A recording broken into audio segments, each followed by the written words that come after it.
Merci na bandino soya epenge le combe RDC ezalaka bien. Comment on attend que tout ça la musala bolobaka toujours ndeko Eliezer asala mona ko lopango asala. Na minute nous on ça toujours merci parce que de 1 jusqu'à comment on a 10 000, 15 000, 20 000, 30 000 et ça facilité. Fofana epenge to konwa plutôt dit que oui ndeko Eliezer. Na za sengololo. Oso ka tozo kola. Toza aussi na ba kulutu o baza toujours bazo taisa biso nzela. Qui concerne Vital Kamerhe, qui concerne présence à Mokozamboka en États-Unis, qui concerne M23 Nanga à l'élite, toi à l'élite, qui concerne aussi Grand Katanga. Nazo amela moko o alobela mboka ne alobaka tolobela mabele. Po moto asimba ka mabele alala kanzalate. Eza ko moto akota kanebale akokende na filet ndobo. Matie like kena kanga mbisi na kangi mbisi te bauta mbisi moko babundaki mbisi moko ekufi.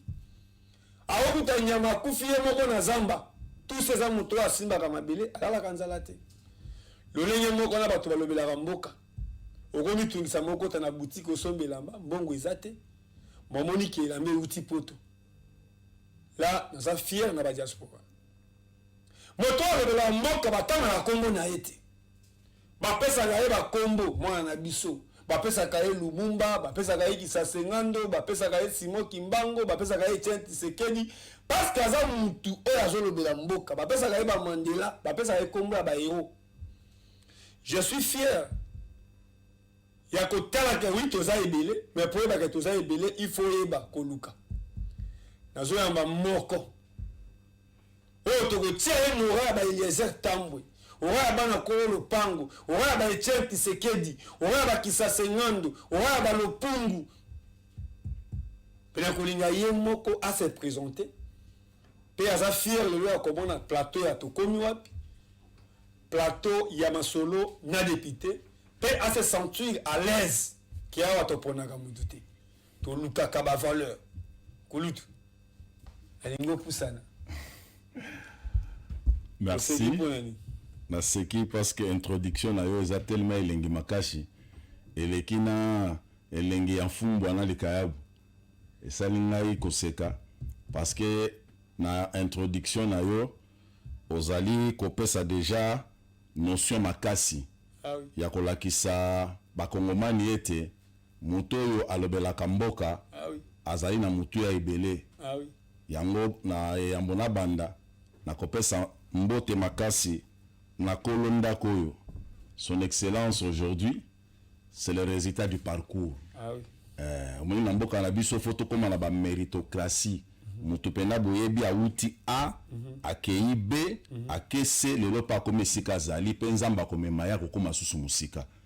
Ezali bato yo tokotia la confiance parce que bazwa bato ba uti na kati ya population, ba yebi pasi ya peuple to tamboli na bango. To bundi bitumba ilongo, to mata ba mil, to mela ba lacrymogène ba couleur nyonso tout. C'était pour que les lomboka et comme atane sika o ekomi lelo. Alors comme on a yo ko kanga bitumba oyo ko continuer na yango, musalo zo continuer et ko sala biso et sengo makasi, c'est pour dire que derrière nous, il y a une génération qui peut assurer les combats. Merci, je pense que non, j'ai bien beaucoup parlé, na lobi très bien. Moto a lobi la mboka bazatine na retourna papa to mamati. Moi, nous avons bien préparé, à Zanatine et à Koloba. Nous avons Kenemboka Kingan, Tata Mwasa Fanda Karapi. Nous avons le combat. Le 19, jeudi saint. Mais aujourd'hui, il se trouve là où papa a zate, maman a zate, mais à l'aise. Études qu'à bien préparé. Et ça, on a les lots. Il faut faire des peines à Zanatine et à Koloba, quelqu'un l'a invité. Il faut faire des peines à Zanatine et à Koloba, à l'Assemblée, à la député. Oh, il y a du travail, il faut faire des peines à Zanatine et à Koloba, à l'âge. Mais à Koloba, moi, nous allons défendre un boka. Kolutu.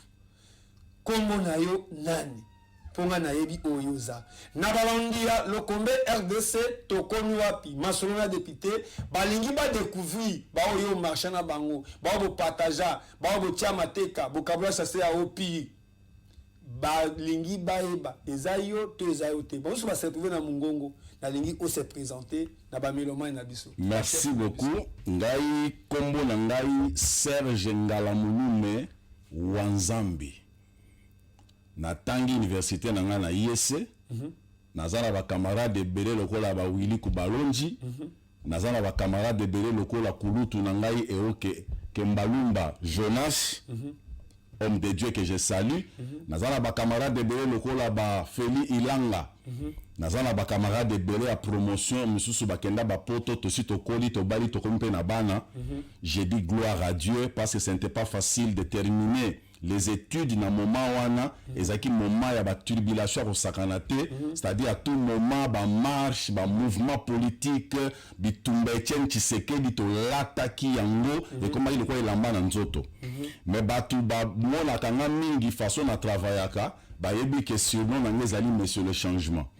Mais sur le changement, cela veut dire que biso tangu toye na bitumba ya IDPS toyaki parce que le mot nous avait séduit, le changement. Il fallait que changement pene kota na mboka. Alors changement peut kota na mboka Etienne Tshisekedi wa Mulumba, la cathédrale de la résistance. A ebisa ki biso le changement passe par le changement de la mentalité. Comme nous avons 2011. Voilà. Donc le changement ne viendra que par le changement de la mentalité. Yango bitumba biso tolata avec le groupe de réflexion. Je suis concepteur et à groupe de réflexion le changement. Je suis le coordonnateur. Tous en a battu ya maïe les makasi bazana katuana.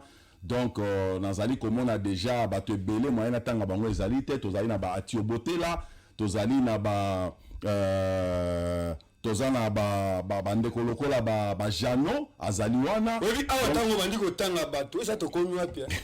Soki ba mususu tangi bango te ko poser problème. Ko poser problème ya on a le badi mbisanga.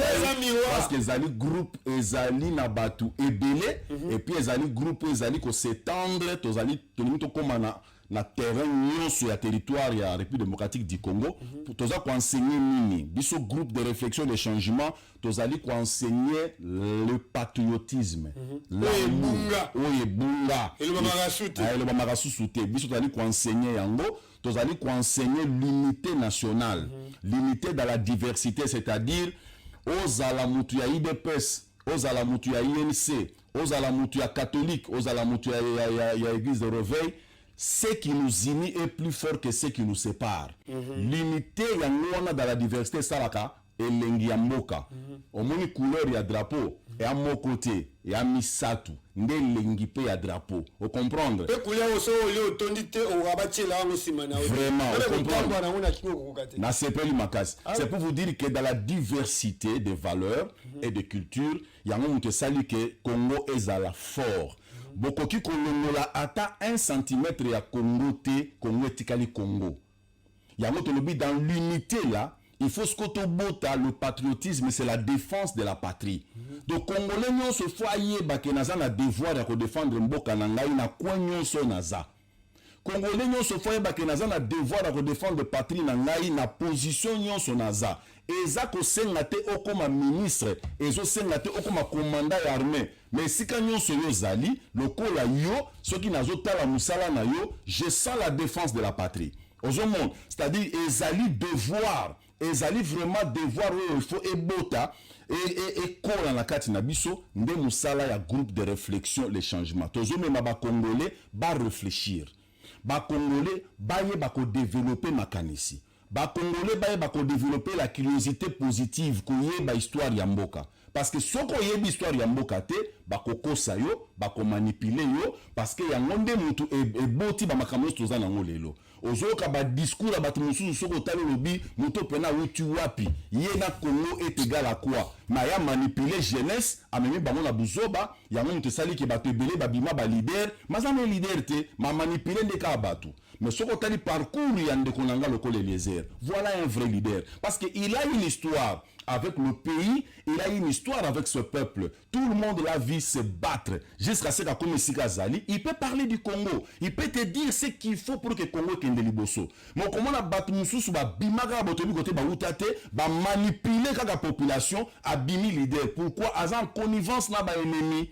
donc eloko biso siko toza nango mosala yango wana toza kobunda na bamédia toza na ba TikTok toza na ba Facebook toza na ba eleko oyo ya nouvelle génération numérique ezosala feza partage esiko fo koyeba vitesse ya numérique wana c'est-à-dire soki botiki mensonge place wana mensonge ya na vitesse omoni dans la séduction bat son plein et elle emporte plusieurs ignorants biso siko toye wana tolobi te bituma fo tobundela yango awa ya omoni narratif ya Rwanda lelo ekufi parce que biso basoda solo totelemi moye totikela bango temps eza te mensonge ekomi kokufa vérité fe fanda ata toza na baproblème na kati na biso il faut toyebaka kozala na bomoko problème kati na biso kodivise biso te mpo epesa place na monguna nde eloko biso tozali koteya na groupe de réflexion le changement toza kosenga soutien ya kongomani nyonso tu ayeba kosoutenir mosala oyo de sorte ke ebota mbuma ya malamu. Merci. Oyebi ntango olobi esalinga sai parce que grand lobaka toujours natikeli bango France, Belgique, États-Unis, RDC pays laïque, 145 territoires, 11 provinces, se trouve aujourd'hui 26 provinces. Mais comment le moutoisa ministre, Aza DG, Moutounie, Papa, 145 territoires, autant on a combien de territoires? À Kindaga, Lualaba, Kindaga, France. Mais comme moi, le réseau qui l'a eu Marizani.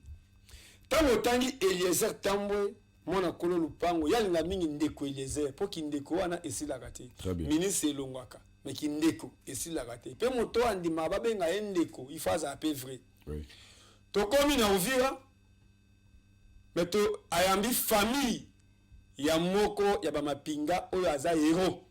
Bazwa kute longi na ye, batia na 10 francs belges. Mais bato esengeli batangi sabiso histoire zéro. Mais to sali quand même 5-6 jours na Uvira, matongeli papa wana mozole. Bana na ye bayebi bango même pas. Mais bato baye kokamwa tango vidéo ebimi, to bimisi ba archive moto batongeli monument na France na Belgique. Pe ba biki ba étudier ba utaka Kenya, ba kotala même place bakundai. Pe to kuti libulu na ye bakaboli katikati. Mozole ndenge bozomona na image. Mais ndenge ozobimisa ba idée boy, ba kotia au poité, ba ko soutenir yote. C'est la même chose biso tozo vivre. Bato la biso ba biso ba bigote. Téléphone na biso son akaipa bato baza ba dirigeante. Maintenant nous avons le moto aza responsable ba congolais à qui Afrique du Sud. À quel côté la place Mandela sala boloko. À quel ko visiter Sandale ya Mandela. Mais tu as vu 5e président na Kisangani, ba ola Kisaïd nzete oyo papa na ye alona na campagne. Mais tu as le ministre du tourisme aza incapable à commettre biso ta solo et tient Tshisekedi à kota na ba boloko combien. Asala ba boloko na ba province combien. Tu as le ministre du tourisme tu as dit que Simon Kimbangu premier prophète noir. Mon préfère Kobeta Masolo Fidel Castro. Mais quand on parle de Kimbangu premier prophète noir, mais biso moko a tolo belaka été. Kimbangu a les photos ezate, Android ezate. Mais aujourd'hui tu as ba photo ya Kimbangu. Tu as ba rafia o Kimbangu alata, après tu as ba to ba rafia telo batata onda. Mais yo ozo ba initiative. Mais bato bazo futama. Bato bazo lengela, bazo salela ngote. Eza kindoki to eza mutema mabe. Non, c'est parce que au moni to pesa ki place na anti-valeur na mboka. To pesa ki place na anti-valeur na otuko lobangwa wa la manipulation a tellement pris place que et produire makambozo lobawana. Et sali suko que to yeba ki ko pesa place na ba valeur te. Yango moni lelo boko pesa moto responsabilité. Mais bozo yeba nini a kopé sabino en retour te.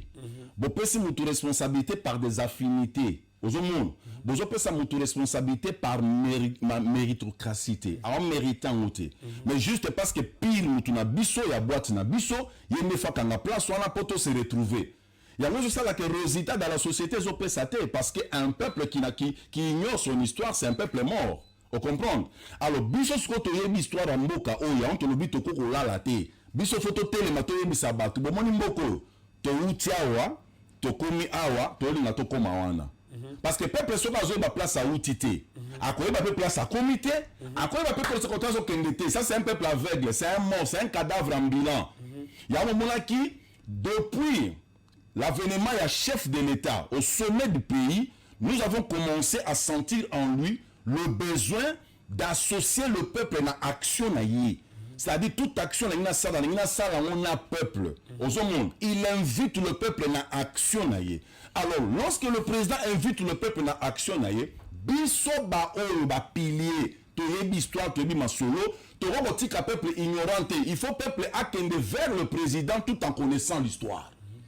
Au monde, à quoi porter quelque chose. Mais ceux qui peuvent vers le président sans connaître l'histoire, le président va sentir qu'à poids moko lié mais au c'est l'autre côté parce que le peuple est ignorant. Bisco travailler là, c'est pour que le peuple ait connaissance. Parce que la Bible le dit, manque de connaissance, il y a un peuple. Au monde, tout bailler, s'imposer, continuer la classe politique, continuer la voilà, mais bilos comme maman la distraction. Premier prophète noir Simon Kimban, parce que comprendre qui, jouer qui, ça qui étude. Ça étude la population. Comment nous pouvons distraire ce peuple? Ce peuple aime quoi? Nous les orientons dans ça, à un mouvement, bisotoleki. Et ça, le joueur dans la ballon, soit ce mouvement,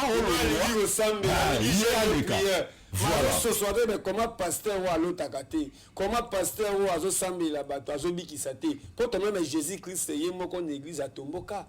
Oui, je sais qu'il y a un sambi, je sais qu'il y a ma santé. Mais tu commis, tu coutis, comment mutunzo to moko, azana ba casquette et nous soyez moko. C'est parce que, dans le bien, la société a pris du temps, il y a que développer l'abrutissement, les antivaleurs. Et beaucoup classe politique, il y a des ignorants. Et beaucoup classe politique, il y a des inconscients. Et ça, comment voulez-vous comprendre dans un pays, Moutazo détourné Mboka, Mbongo ya Mboka à l'aise. Au moins, il y a une conscience. Déjà, le nananda kuna bino moko, à côté na kati ya pala yibi fufu. Ya poussière. Akei, akena ba master na ye, ba vandi quelque part. Balambi fufu wana na buzoba, baliango na buzoba, et puis on la poko watu na bandeko na ye. Est-ce qu'on n'a pas préparé? On a libomate. Yo yibi fufu ki ko sakana na ngona baninga na yo. Et puis on a poko watu na soki balambite. Alors tout ça se fait devant un peuple qui était ignorant, toujours bundalelo allons la ignorance, mais certains restent encore des ignorants. Pourquoi? Parce que tous la catégorie à Congolais, baza lokola bano ba monisa ba enseignant passi. C'est-à-dire enseignant pena tangi si moi na tala lobi moi non pas comprendre matière, na kena zota ba symbole na yana faire comprendre mwana. Enseignant zu mikate ni balé a tiena maboko ya mwana. Atunoza na mikate boni, mwana pena tala lobi ni balé. Enseignant récupérer mikata lobi otikali na boni moi natali maboko lobi mafuta. Webi koyoka yo. Quand je vois dire ma question nzambe ba cameraman, est-ce que ngai fofana ipenge na ndenge pe na ba préparer nga na kozanga information? Parce que ceux qui a kolobezate na ta faire le ba permis, je préfère que ça taille ba taximan, mais ba to ba moto et information. Mais ceux qui n'ont qui ont sorti que notre tisekediste na katina. Merci. Et tiens, c'est là qu'il y a un message fort parce qu'il y a un sali parmi les masses dans de l'Ouest africain. So tali ba Pérou, ba Mali, ba Guinée, ba Sénégal, ba ta toujours style africain, ba ta bazin parce que c'est là ba moment ba sala kango. So qui otali et tiens c'est que du wamunu banzamba ba tela mulimu na ye et là mba la ta lokola bazin izate. Lelo na une chance ya fana papa mobimba. Alors il y a besoin de bakeno chemise ya fachi. Zora bino bana yo besoin mayele te. Pourquoi? Chef de l'état au à l'aise na âge na ye banda kotala Mandela. Ayebi ke Mobutu na ta abakos, mais Mandela a toujours ba chemise des style africain. Lelo il arrive au pouvoir à tomber la culture africaine. Ba chemise des Mandela, nous ozo ba chemise ya fachi. Mais ya zongi si look africain. Papa na ye on a bazin pour la fierté à Afrique. Ndeko na ngai. Tango zoloba non sati tisekediste na katina. Pourquoi je dis ça? Je me rappelle en 2011. Première photo, papa na biso Chalupa Matsa le peuple d'abord na Wileri Nyangui. Tozoya kota la photo, bato bazo kanga ba photo na ba téléphone. Mais bato balingi Etienne Tisekedite. Tisekedi a s'opposé na ba Chivale. C'est la tigela biso ba atira biso Sharon na lupango na été. Na mona mituka ba kombote. ezali kazo voyager yonga inde boye na mituka ba mema na aéroport parce qu'azo représenter ba valeur mais lelo bato balinga papa te bato basolana papa te lelo balingi mwana bozo la résultat ni.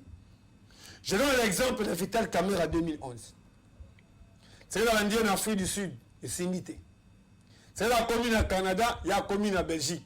La commune à Belgique, la commune à France. La commune à Belgique, a bandit campagne à Est. Les mêmes jours à côté à campagne, Vital Kamerhe a sa discours à 20 mai. Babino, Joseph Kabila au sein triomphal, et tient au sein de la pays, dans le stade de martyrs. Tout ce qu'on a 12 heures, André Kimbuta Aleki, Gabi, Kenon, Moutou, au sein discours à Zate. La Vital Kamerhe, celui-ci, n'a 20 mai. On arrive tout les chefs de l'État partir à qu'on retire sur nature. Vital Kamerhe au alobi na mis Augustin Kabouya, na mis Jean-Marc Kaboul, alobi qui a fait cette séquence de Lomé. Ngai ndimi ngai Vital Kamerhe à partir alobi sur l'équipe présidente de la République, na sur le pesinga ta commune ya limité na kosala makambo. Lelo Vital Kamerhe bino bato bomona makambo wana.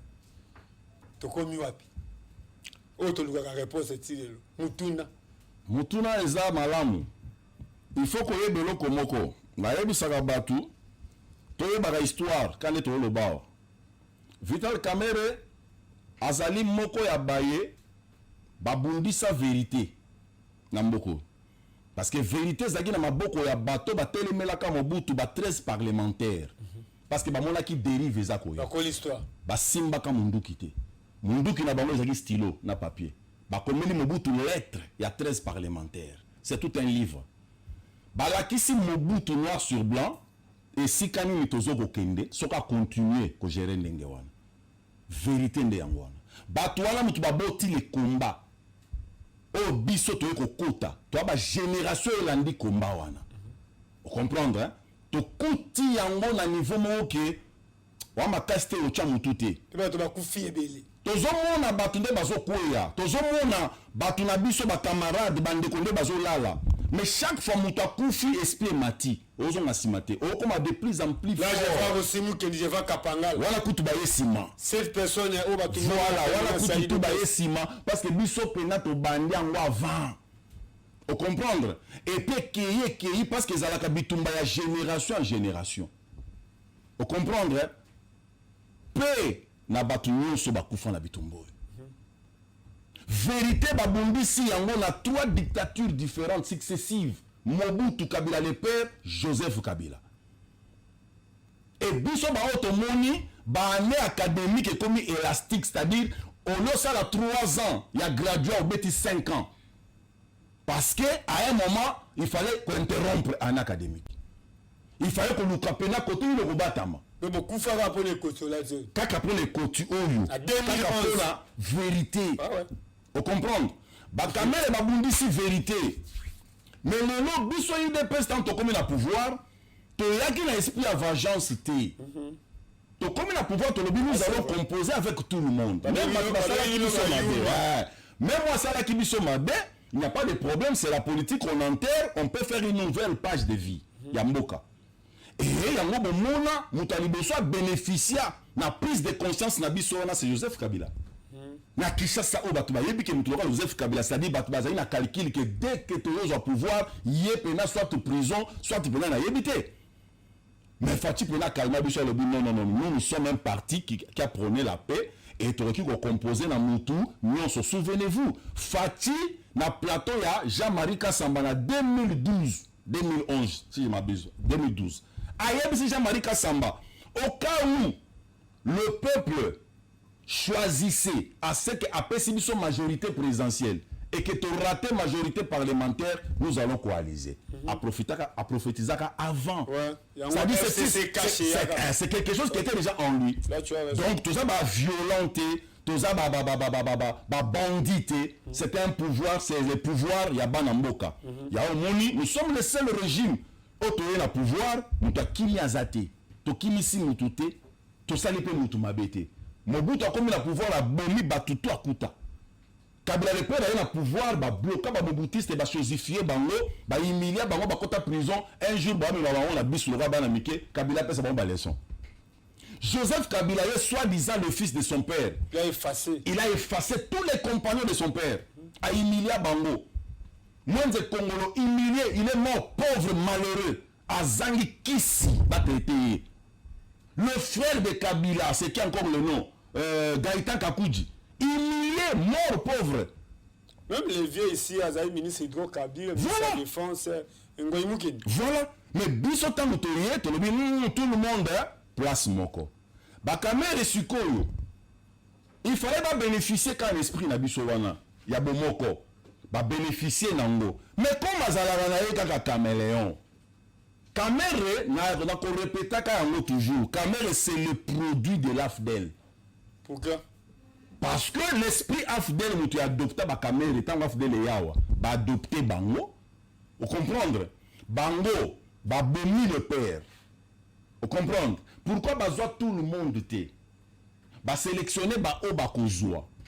Parmi tant d'autres ba Kamere ba pousanaka déjà na musée. Ba récupérer bango, ba pesi bango idéologie politique ya AFDEL, idéologie rwandaise. C'est la défense du Rwanda sur le sol congolais. Donc tout ce que Kamere fait comme politique, c'est la défense du Rwanda sur le sol congolais. Il y a un moment où on a condamné Rwanda. Donc on a eu et ça résultat, il y a nature, il y a zanango. Biso toko kokamote, muto pena yebi combat. Akoko kamo likamboeli Kamere été parce que nous le connaissons. Muto yebi combat, akoko kamo likambozo la Kabila ta comme le telanté là. Parce que tu es bien. Tu es bien. Alors, on composer na biso taz à l'aise. Parce que composer na biso à l'aise, c'est travailler pour le peuple et pour la défense de la patrie. Et ce n'est pas n'importe quel poste. Voilà. Soit on est président de la République, président de l'Assemblée nationale. Mais ça fait quand même mal. Quand il y a Vital Kamere pacificateur, quand il y a Vital Kamere Robin a président beau-frère, quand il y a président Kamere Robin a président alien naïe, aujourd'hui c'est Kamere, rôle limite au juger Kamere, tu postes même une équipe, tu juges à la défense, tu juges à la numéro 10, qui a joué sa 9 ou bien 9 parce qu'il y a peut-être 10, ça a tourné, na minute Vital Kamere, mais c'est le pacificateur. Kamere pacificateur. Dès lors qu'on a remarqué les bandeli awa, basakana la population peut trop. Parce que l'ignorance y a dit makasi. Par l'ignorance, bah tu vas se faire prêtre. Mais en réalité, bazala prêtre. Pacificateur pour avoir pacifié quoi et où? Pacificateur, durant 30 ans, tes frères meurent chez vous comme des animaux. Toi, tu es pacificateur. Ou les alliés n'ont pas le musicien, tu vas passer comme bon. Parce que musicien pour naïe. Il suffit qu'à soit l'icône. Il suffit qu'à soit l'icône dans la même diable. À peu près, c'est comme ça. Self Keita, Alpha Blondy, Yusundu, Mbokendima, Tombola Yusundu, na comment on travaille guitare, na micro, il chante pour les pays. Il a mis un développement pour les pays. Mais ça fait quand même mal. Nous avons des musiciens dans ce pays, des politiciens, des gens qui ont des boloko. Parce que nous avons des boloko, mais ça, c'est un zébo, monsieur Souté. Mais ça, c'est un zébo, quand on a un poste. Mais non, dégo. Ngela lobby, c'est-à-dire l'ignorance, nous sommes comme ça qui sont à niveau. Vital Kamere, on lobby no moins bien, na équipe, toujours tchaye na poste nini. Vital Kamere yé pour na yé, amichak entraîneur. Or, tous un entraîneur. Comment un joueur peut se comporter comme un entraîneur? Or, nous avons un entraîneur, c'est Fachi. C'est Fachi qui coach. Le coaching vient du maître, c'est Fachi. Mais le comportement de Vital Kamere, il y a coach. Il y a un ministre qui contre la contradiction à chef de l'État. Quand le chef de l'État prend des positions, Kamere prend des positions contraires. Ça, il se fait coach. Le chef de l'État, c'est la majorité. Kamere fait partie de la majorité du président. Pas de dialogue, il faut dialogue. Au monde. Pas de taboumbe, il faut taboumbe. Au monde. Donc, nyoka. Donc, tout le monde a sa contabino. Mais Azana, rôle n'a pas joué, mais pas pour vous. A joué rôle pour les ennemis. Donc, comment vous avez l'équipe Moko et comment la coach Mibale? Et ça la katien. Vous comprenez? C'est-à-dire aujourd'hui, le peuple doit comprendre le Moko. Ok, Tozali Awa, Potocha Maboko, Mboke Kendeliboso. Soit ton Mboke Kendeliboso, Toko Misaka Batubanzambe te. Vital Kamere passera, Félix Tshisekedi passera. Serge que je suis, monsieur le changement, je passerai, tu passeras. Mais il faut tous se rassurer que, avant de passer, qu'est-ce que j'ai fait pour mon pays? Et qu'est-ce que je dois léguer à la génération qui arrive, qui fera que va assurer protection et la nation? Moi, aujourd'hui, je me bats pour protéger ma nation. Mais est-ce que Nazako peut ça?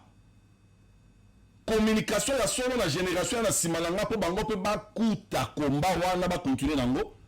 Comment voulez-vous comprendre que toza na kati ya mboka na Rwanda bazotangisa bana na école primaire oyo mamba yebisaka bango bayebisaka bana na Rwanda nord et sud Kivu appartiennent au Rwanda babotola biso yango nde komba tozo mene kuna il faut tobotola de Kivu wana koma ya biso bayebisaka bana na école du moment baza koyebisa mwana Rwanda makambo wana vous avez au moins 10 millions d'enfants qui n'acceptent pas à l'éducation par manque de moyens. Félix Tshisekedi vient il dit non c'est pas possible. To fongola nzela bana nyonso bakende classe bayekola bayeba makambo ya mboka bayeba bazwa éducation na formation non bato batelemeli likambo wana pe batango banani bapasteur batelemeli gratuité de l'enseignement, c'est-à-dire ils ont préféré 10 millions d'enfants congolais batikala dans la rue bakende classe te du moment où bana na Rwanda bazotala campagne à 145 territoires donc c'est un problème sérieux. Les autres ont un programme moko la même programme historique. Ouais. C'est le programme du développement des 145 territoires. Et c'est le Congolais nous fait la mission.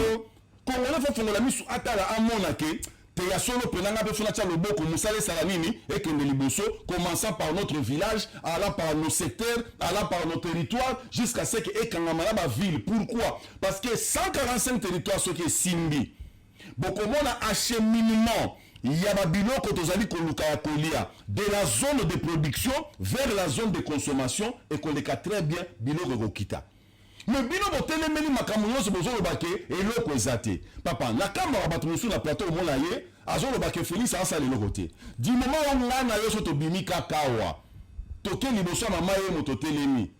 Mais est-ce que vraiment moto atika mama yemo ndenga yebela ngo aza libanda zongi otelemisi place wana ondima teke mama yemo yo lika mama yemo tozwaka inikini tokeka mama yemo et pourquoi mama yemo ezalaki cimetière soko memi ndeko na yo na mama yemo seke bolingaka ye manyau ya minenge malade azali kofanda na mpuku ya monene mpuku pa matina mbeto bandi kolia biloko ya malade akobenga na mpuku te po malade aza na kisi te soko memi ndeko no na mama yemo alepo bolingaka ye te. C'est une bonne manière que nous savons nini akufa mais les maman yemo wana est-ce qu'on peut hotel ma pena au tala et puis on le baké et l'autre salemi ezate namboko yonde konangai la colonne vertébrale d'une société qui se respecte c'est la fonction publique, c'est l'administration publique.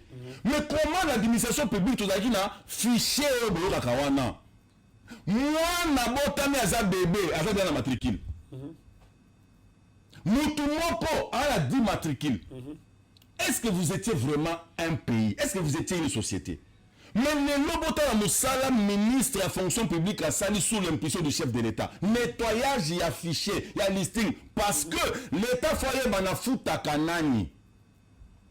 Donc, on va foutre batou, batou sous ba koufa, bibembe ba koufa, mais batikala na ba matricule les autres fonctionner, batou ba bénéficier nango. Est-ce que nous étions vraiment une société respectueuse? Oui, koyo kandengo zoloba. Et ça la grande étant moutabi azana ba diplôme, azana maele. Mais ba yeba ka travail en mutungo moni lelo Eliezer Tambwe. Magazine, ezali kozwa ba espace na ba chaîne na bato. Mais tango yé ndo moni plateau. A deux filles crédité. Azu mongo la banque te. Ce n'est pas que comme député national ndo mona sali plateau oy. Pe toza a na concession à l'état. Toujours foutre na concession à l'état, tous ba locataire. Motali katali ke na uti na kopanza sango. Et le ba Etienne Tshisekedi ke tokobosa na kaite ke mboka o eza na communication te. Ya ngo la ya uti na communication, so ke lo mami okuta na cabine za na radio, to komi wapi. OK chofa lube okuta za na radio solaire. Maintenant tango tali mutu a diriger l'Assemblée nationale. Assemblée nationale ya Kinshasa, ya RDC, ils ont la wifi te. Ils ont la connexion te. Ya ngo na ba député, ba memaka ba power bank na ba modem na maboko. Le lenga diriger tout à liboso 18 mois, ne peut à côté peut diriger jusqu'à 18 mois, alongwe mais soki otali bandako bazotonga baappartement balogement bazotia wifi mais na place ya mosala même na bureau ya assemblée wifi eza te mais na monde na covid ntango bakangi assemblée bureau ya assemblée s'organisa basomba 500 modem ya orange bakabela yango badepute mais na assemblée nationale okendaka même na congrès omona box ya wifi na kati ya assemblée te il y a même des couloirs là où se trouve le bureau à chef de l'État même peinture et cotaté depuis Mobutu mais ce moto a tenu molo qu'on a une cité à tirer la norme internationale et ça la caronne de Guinée et pas critiquer mon Kozambo quand je salue le côté mais il y a un département d'abord à tirer le côté mais parce que tu es un chef du quartier tu es un commune au bout d'avoir la adresse tu es un affaire frontière au bout d'avoir la adresse parce que tu as longué na poste à son baranda côté à ton répéter so aza na poste ezotonga na pesi mbote na ngai na King Elliot muninga na nga moko ya kati oyo azali na intelligence moko raffinée ba congolais de valeur quoi. Réponse na question na yo eza simple. On comprendre hein? Eza simple dans quel sens? L'inconscience généralisée et bomi mboka oyo. Bato bala bolingwa mboka te. Nde musala na biso groupe de réflexion les changements. Kozong sa bolingwa mboka na kati ya mitema bato. On comprendre. C'est-à-dire lelo mentalité moko ya mabe se kota na kati mutu azo viser intérêt personnel. Mais mutu wana bo pesa ye fonction ya l'état. C'est grave. Oyebi pourquoi na mboko ezalaka soki ba nommer mutu fete salimi na ndako na ye. C'est une mauvaise culture. Et c'est un message pour dire c'est mon tour maintenant de devenir riche. Parce que ce côté de réalité à Mboka Oyo, otali ba défi énorme. C'est ça la carte Mboka Oyo. Ndeko nanga mukona kola la muki babio Serge Ngalamulu me nommé ministre. Mais funa fuka mapena na makolanza me na banda kolela Seigneur, est-ce que tu me rendras capable? Mon excellence les Arabes kokota eza esengote mais faites même les jour aux obima ba oyo ça. Mais c'est ça, au moins conscience wana ngote. Ça c'est la terme de les Arabes. Bazana ngote parce que lelo ba défi eza tellement énorme que soko fandi mo otalo lobi ba nomenga ministre. Moi za lokola ngamu baba balatisinga. Mais les contraires to basara. Non, les contraires parce que azana ye kuna te pour les amis nouveau riche à Koti Masolo. Un ministre, ancien ministre de l'éducation a témoigné na mesa ya télévision mokwao. Alors bi ba nomenga ministre de l'éducation na Sédia Kabila. A komi na bureau boye akuta pena des sacs fanda na mesa ya mbongo ba yebise ya yo. Ministre de la yanga na sali ni na na bandata musalate. Ba lobite o mbongo atena fix ça dit parti na onde yango. Ministre kama isa ba bozo mbongo na. Etikala na ngala mutunga bata bope na Kongo bazalaka. Bata valeur baza. Problème la Congo ezali casting. Casting des oboma à tous les niveaux. Nous avons sa responsabilité ce que vous bien. Pourquoi? Parce que basala biso j'ai basala biso zalini. Ba memela biso constitution mo boyeboma biso. Constitution ni esa le président de la République a obligé à combiner pour aluka majorité. Sur majorité oyo et combiner na ye et PCA majorité ba comme ko sala un chantage biso par na biso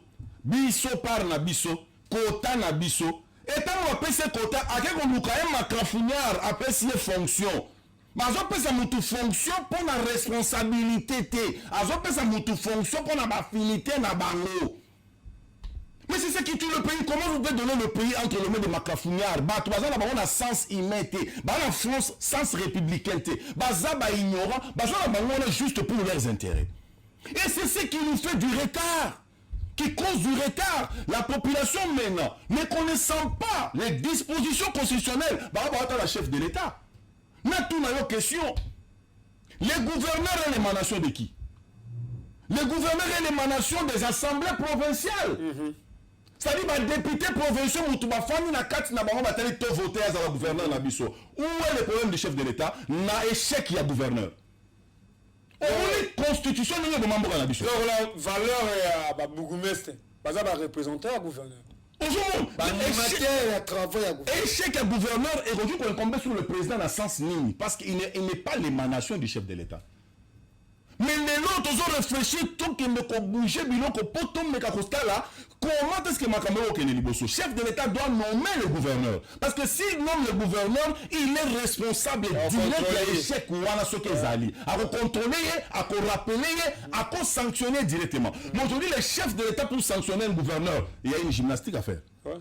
Parce qu'il n'est pas l'émanation du chef de l'État. Les ministres intérieurs. Voilà. Il faut ministre à coopérer dans l'Assemblée provinciale.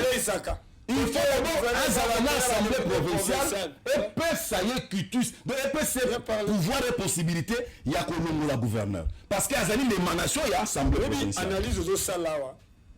Ils ont ça la manakisha ça qui c'est que dit le père je me rappelle il y a botama date moko naï. So du OK na bato ba participer na ba anniversaire à Etienne et ça que tal Sabino lobby. Marambo wutu ekara na ou même à 20 ans. Moi je me rappelle ceux qui me bouti marche. Je m'appelle ba jeudi saint. Yo boulé moko la ozoki ba mi na makila na lupang. Ya zeb sao l'élite paye. Voilà. Yo vu licence. Na moni c'est que le père clôture au père sambongo na maboko azana ngote même bana na ye bazwa yango. Même maman Marthe mimi na biso. Motawe ça maman ta pesi mbongo na po bango bazo tali sabino yo moko il faut luka yo moko il faut nona il faut katabilanga kulutu quand on tala ba difficulté république ezanango. Moi je me rappelle j'ai sillonné au Kasaï central président qui à la scène zela Kalambambushi so une zela on tongami ça dit crise sili na Kasaï nzale sili na Kasaï ba sankuru nzale sili na bakindu ba banyema wana mais aujourd'hui que moto a qui diriger travaux dans Ibimbongo on y est plus population tout la ministre de la justice toujours la chef de l'État les côtés dans pays local la RDC et c'est le ministre de la justice aza na ba mato makasi aza peine na ba conseiller ya Malonga na ba représentant ya Malonga mais toujours tout la président de la République na ba détournement na ba moyibo ezo salama auto likela ngo ba phrase en français ministre de la justice aza lokola tonga ou ayena bazwa kisi bachuba malaria mais ça ka ondenge nini ndenge ozomwa lolenge ba difficulté ba détournement en français moyibi ozo salama na mboka mais na ke Burundi ba biso ozo na poste ya responsabilité à l'état oyibi $1 ba ko traiter oyibi 3 millions na Burundi. Très bien. Ba politicien congolais ba ke na Burundi à tout moment. Pas besoin de régionance na Burundi parce que Burundi est bien organisé. Problème c'est que quand on regarde les camarades comme martelé, les Camboya mentalité. Nous avons une classe politique inconsciente. Bah c'est Santana Bango redevable na peuple. Bah c'est Santana Bango vraiment redevable, ça dit on y est. Na personne solo mo pour comprendre. Oye bizarre le quoi moyibi à côté na ndako na yo. Olamuki pina la buto talie au moni longi na ye ke mutazo yiba biso ye aya yibi mbongo na yo na ndako azui yango abimi pakei omoni obeleli pété et puis quelques jours omoni muyibi wana oyo mona na ndako na yo azwa mbongo na yo et ko ata $2,000-5,000 mais oyoki que le même voleur là a sali boutique na kwa ya venir na lara muyibi nao wa yibe pa nao pe ozo kosomba inconscience. Il y a bien toujours vivre. De nous, tu vas passer responsabilité. Agnès Saba Congolais, na programme mounene lokola Bukangalonzo. Azula rakei na ya kabonya wa master na ye. Akato na université ya ye. Pe bozo ya wana. Bofuta ka minerval. Boza bazoba. Boza vraiment bazoba. Et ko soit batu bandima yango. Omoni mboka oso ki sanction populaire ya te ma trop. Parce que tous les sanctions, la justice et zoyate, il faut sanction populaire. La sanction populaire, c'est quoi? Vous les votez pourquoi? Vous leur donnez vos voix pourquoi? Est-ce que la population comprend que l'assassin criminel à la vie n'a biso et ça va battre dans l'hôtel mais la biso voter n'a voté yo nani? Au moins le peuple soit commis la conscience à l'ongwe la manipulation. Pour manipuler la biso ndengeni. Na on peut faire exemple moko. Na pêche exemple à Kabila. Tu as accepté d'être politicien. Tu as accepté de travailler avec le régime en place. Tu as accepté de travailler avec le chef de l'État. Cela veut dire que tu es dans sa vision. Mais la souka, on est dans le fond de la rana yété. Baluka yo ba entendre yo na acte au sali irresponsable, tu abandonnes les fonctions, le poste qui cause des côtes na kata katanga bazo était gouverneur aza wapi. Vous allez à l'hôpital. Ah yenda ipse que en hôpital, parce qu'il faut expliquer comment ça avec l'hôpital. Hôpital en wapi. Regarde mal de bien. On comprend, mais tango nani. Donc on séjour des fonctions de l'État. Et yoka sro buzoba. Tant que bazali kozwaya la question basambisa ye, on manipule les populations. Wandani, ya biso, l'acharnement, biso bakatange. Voilà ce que j'appelle la macrafouillerie. C'est-à-dire un individu a sali bizoba na ye, na fonction ya l'État. Mais quand l'État se lève pour na ba interpeller ye, biso population faut que le baké, ya biso. Au niveau ya muke ya d'accord azongate. Wane zangate. Non, moni ba bazonga. Wane zangate. Wane zali l'État ça va musala na ye, justice ça va musala na ye, azana autorité na ye, c'est le ministre de l'Intérieur, yenda ibi banquette bazonga. Ya bino tuna pomina kabila te tuna pomina nangate bazaba ndiku wangu bakoya na bango bakozonga na. Langage na ye wana kasifa que ne ko expliquer yango parce que pays ezo passer. Il a contredit chef de l'État. A contredit chef. Il y a un représentant dit oh que c'est comportement ba caméra. Comportement ba caméra. Ça dit comportement ba caméra. Bazana bango na yote. Bango comme na ngozali ba fonction na bango. Surtout assurer fonction à wana mais idéologie na esprit na ye ezana yote parce que bango bazala qui sûr que frappe beta maki déjà gome koi Bukavu koi bazala qui sûr katanga zokoya. D'où maintenant qu'est-ce qu'il faut tous on ma position na biso. Mais là on comprend que katanga zokoya te bana mai bakanga mikuna to beti bango skoya nenga diplomatie bloc cadena batutona bakomi bayolela. Ils attendaient l'arrivée de l'AFDEL, de DM23. Il y a une période où on a détournement spectaculaire. Il y a parce que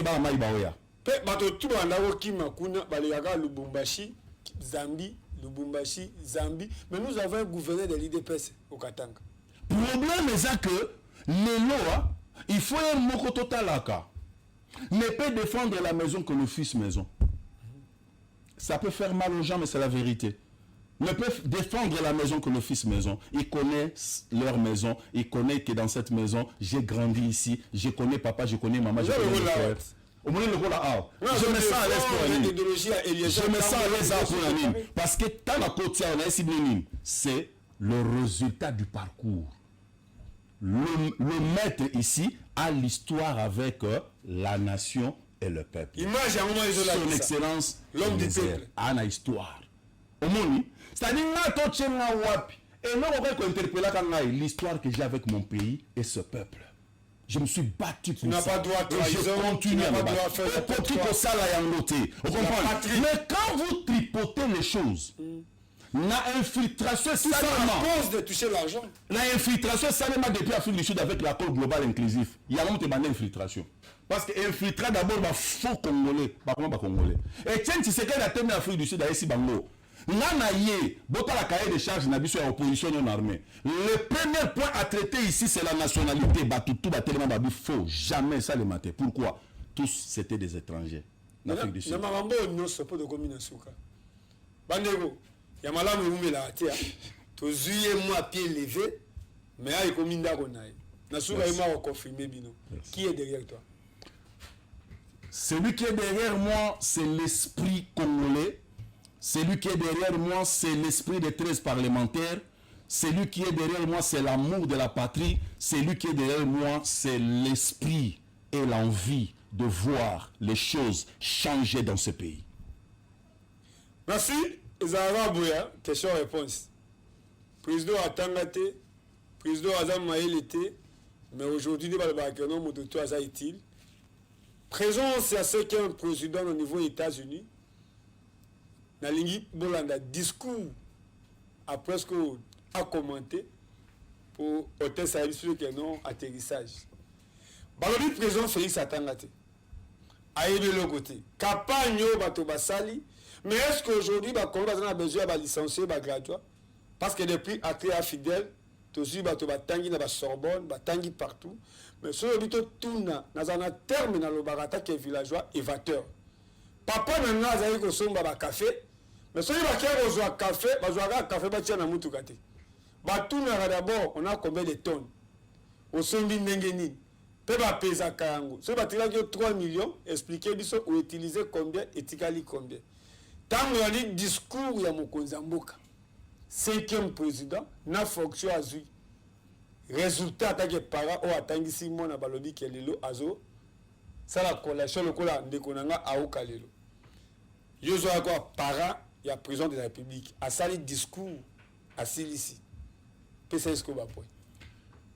Avant d'appeler ça bas point critiquer analyse nanga yango eza simple.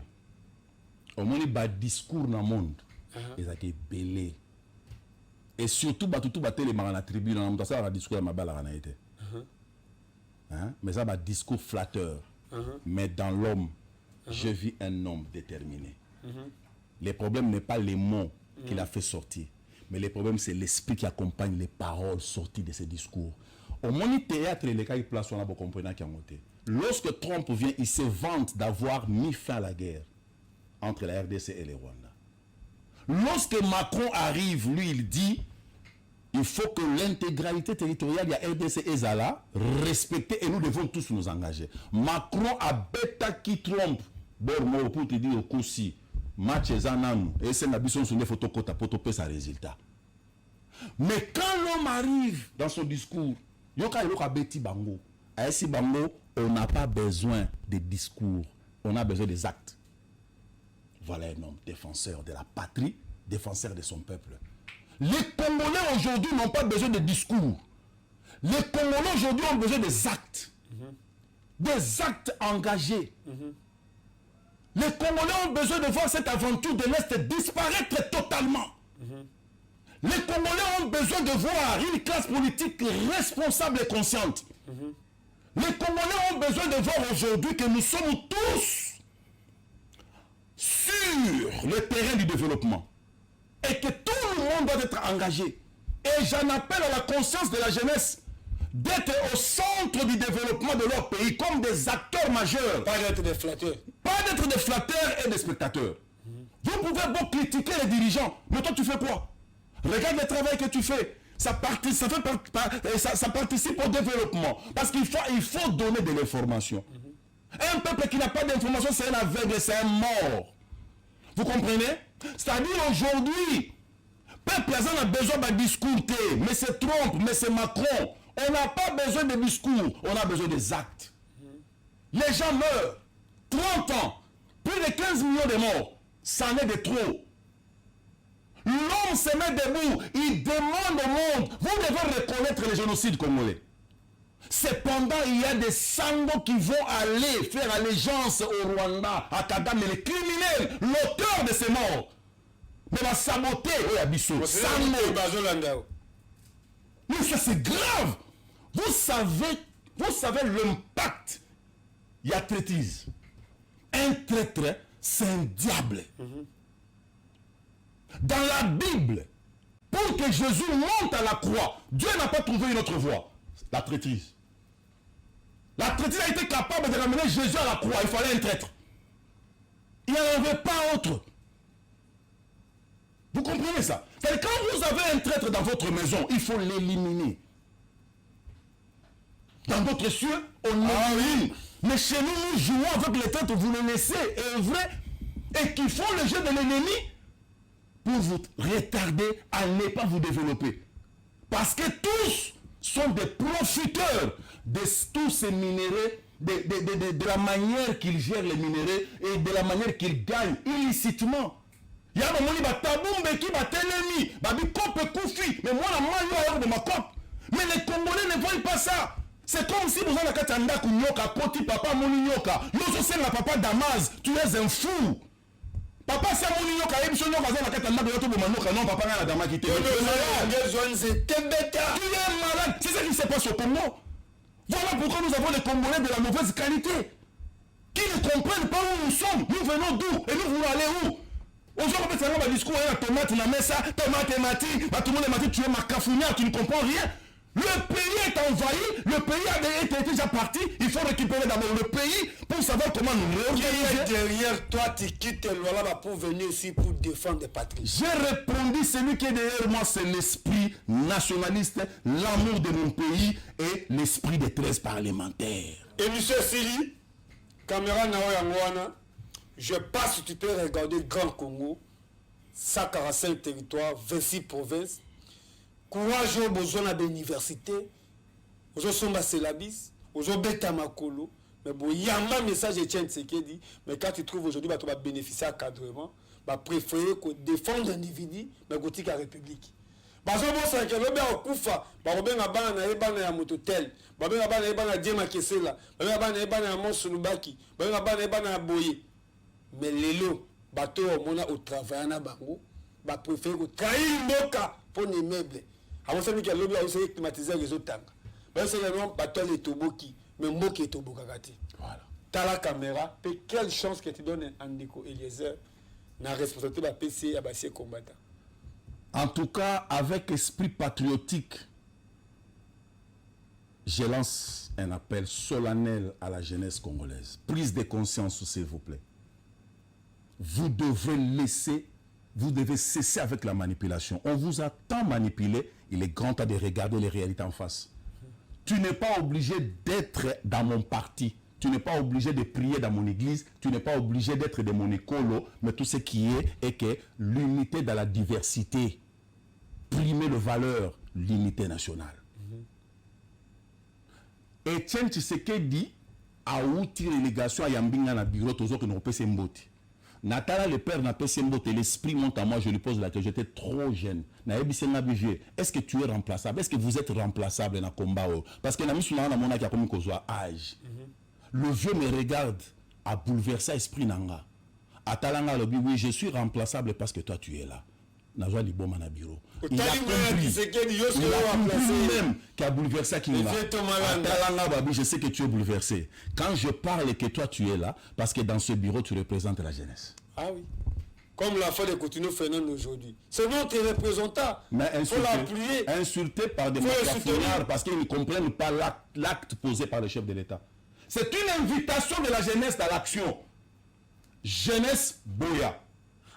Azala mayele mingité. Force na ye biso.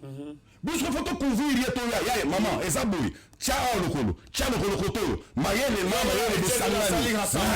Bosali association des intelligences ba pouiller mutunabino. Mais lelo, qu'est-ce qui se passe? Ah, il français était. Ah, bon le battre. C'est ça les Congolais. Les Congolais tuent sur son frère. Et facilement. Acte chef d'État Sali, c'est une invitation. Il y a un peu invité nos jeunes avec le groupe de réflexion de changement. Tous ceux qui ont des valeurs. Boye ba histoire à Mboka, boye ba ko défendre Mboka, boye ba ko se sacrifier parce que vous chantez quoi dans l'hymne national? Alléguer à nos générations futures. Vous allez léguer quoi? Qu'est-ce que vous allez léguer aux générations futures? Il faut se battre aujourd'hui pour construire une société meilleure, autre reléguer la génération future. D'où la participation de chacun est impérative. Il n'y a pas d'esquisse. Ce qu'on fait de sa chef de l'État, pour yon di makasali bien, il faut battre le foufou pour même la sani, pour nous prendre tondi boye, au lieu langue, de yon di que tu sais à travailler, tu n'as rien compris. Les combats d'aujourd'hui, c'est récupérer le pays. Entre les mains des charognards, des criminels, des assassins. Il faut récupérer d'abord le pays et savoir maintenant nous réorganiser à l'interne. Mais besoin au distrait nous la bini to solo la nan au moment où ennemi azananda. Ben ngana ennemi to solo la sima. Yo ça ma to solo ennemi azananda katenda. Tu es très très. Merci. Nabanza kano mutaboy baluka kae, mutaboy benga kae, mutaboy ba courage kae, ba bakisa kae ba idée. Naboy keto bengi fofane penga zo yambate. Les numéros de téléphone. Aujourd'hui, sur Balingiba, vous contact Nabiso, vous allez à 082 264 294 2 097 576 94. Bonjour, monsieur le changement. Bah, invitation, tu vois, à côté de Nabiso. Mais là, tu sais, dans le plateau, ils allaient tout à la rationnel.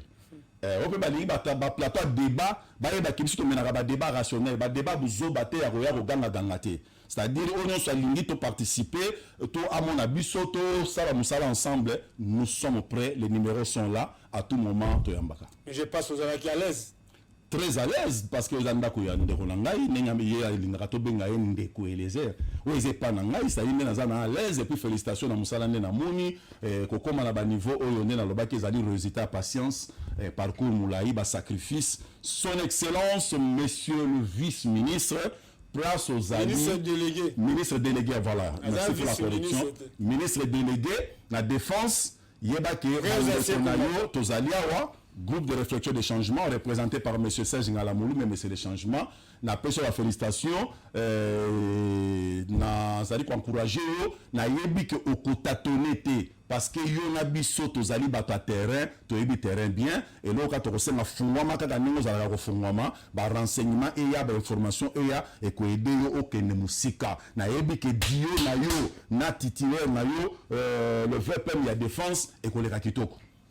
Merci, Yamalamu et Raté, Fofana et Pengue, l'élève du maître, parce que mon maître s'appelle Eliezer Tambwe Ndeko Eliezer. Nabaza Keno et l'ongona équipe Djema Kesela, Amos Lubaki, pourquoi pas Manix Kembolo, Didier Kikou. Là, Nazo Bongama Pona Melabino, Elia Kishasa. Naba faire a permis. Et c'est notre rappel à député provincial, Père Sengeli, Batambola, Bavivre. Fofana epenge akofinga kate akoflata kate tolobela mboka moto alobela mboka la kanzala te moto alobela mboka tambola ka bolungu te. Cela je dis merci à mon abière maman nanga Bichilix à partir à Bandal ou là de sa génération à génération on se retrouve aujourd'hui awa ngai na lingina sala commentaire te mais na banza keno esika mai ezala peto moto atoka kambisa ka bato nda apesa ka sango nango bino moko bo commenter to ko lukaye aza moko a inauguré plateau ya Lokombe RDC Dieu m'a guessé là ndo yokiye ozongi 2011 ozongi jeudi saint merci